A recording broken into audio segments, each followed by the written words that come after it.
Oyez, oyez. The court is now in session. All of those people having business before this court, gather near and you shall be heard.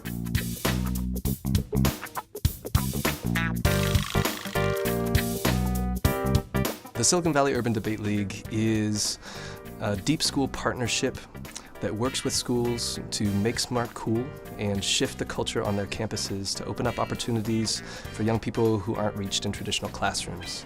I'm going to move on to address why we believe the school violated the appellant's First Amendment rights by expelling her from the political content of science that she made outside of school hours for a non-school sponsored club for an off-campus event. A lot of times when people think of Silicon Valley, they think of great opportunity and wealth. But it turns out when you look closely at the public schools of San Jose and East Palo Alto in particular, you see that there are real problems. My name is Willie Hernandez. I'm Vice President and Associate General Counsel here at Hewlett-Packard Enterprise, and I also chair the Diversity and Inclusion Committee within the legal department. We've been looking for new solutions to the diversity challenge. About a year ago, I attended a diversity conference where they showed data from the last 10 years. And while there were bright spots, it shows that we have not made tremendous progress, and we remain one of the least diverse professions in the United States.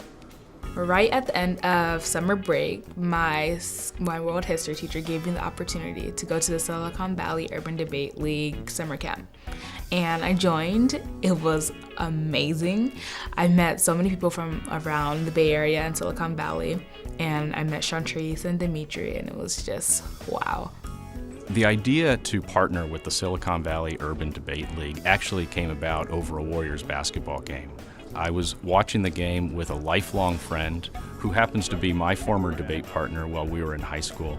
And as he was explaining to me some of the volunteer work that he is doing with this organization, he was explaining the research these kids put in, the briefs they write, and how they stand up and argue their case. It struck me that everything that these kids are doing is what drives us as lawyers every day, and that's when it struck me that this is the organization that the legal community should be partnering with.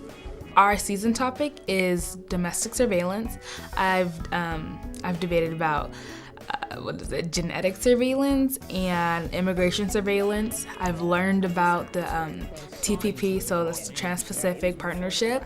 I've learned about NSA. Not obscene simply because they disagree with what is being said. Not Counselor, because. If I can though, Our mentorship program is unique.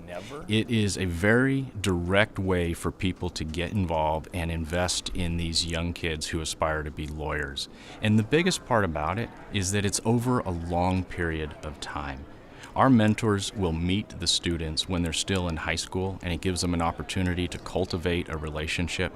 But when they graduate high school and they graduate the debate program, the mentorship relationship is established and positioned to help these students navigate the pipeline as they go through their college years.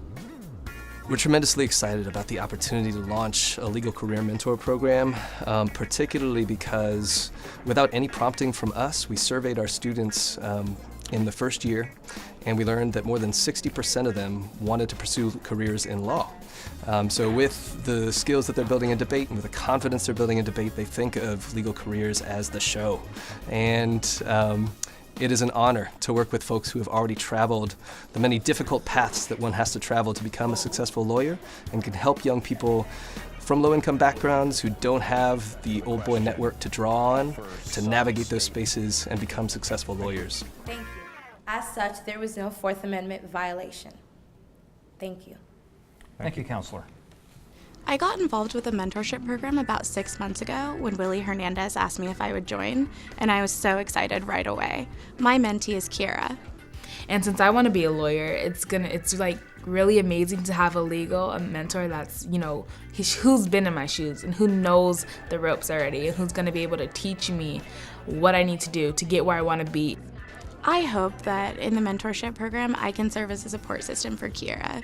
She's really impressive and a bright young woman. She has a lot of hopes and dreams and goals, and I hope that I can continue to foster that creativity and that excitement that she has for what's to come in her life. For like getting into four-year college or getting into law school, maybe we can. I wanted her to join a sport. I wanted her to be on someone's team, and she was convinced that, Mom, I don't have to be on a sports team. I can be on a debate team.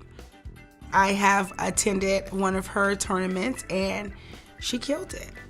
I don't know, like she represented herself. It was amazing to see. It was like she was confident. She owned it.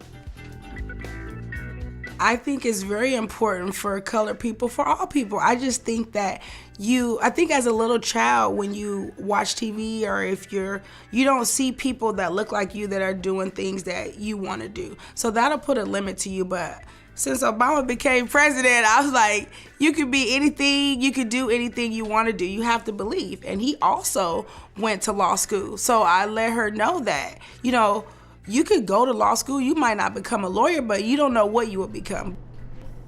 And then the second attorney is going to address the First Amendment issue as to whether or not... We have built this program to allow lawyers from any law firm or in-house department from across Silicon Valley to come together and work as a coalition to address the problem. Because if we're not bringing more diverse lawyers into the profession to begin with, we're not solving the problem. We have big dreams for our students, and we believe the utmost in their talent, and we know that once they have the opportunity to develop that talent in a real way, they will become not just successful for themselves, but they will become people who advocate for their communities, who help other young people follow in their pathways, and become opinion leaders on really important issues moving forward.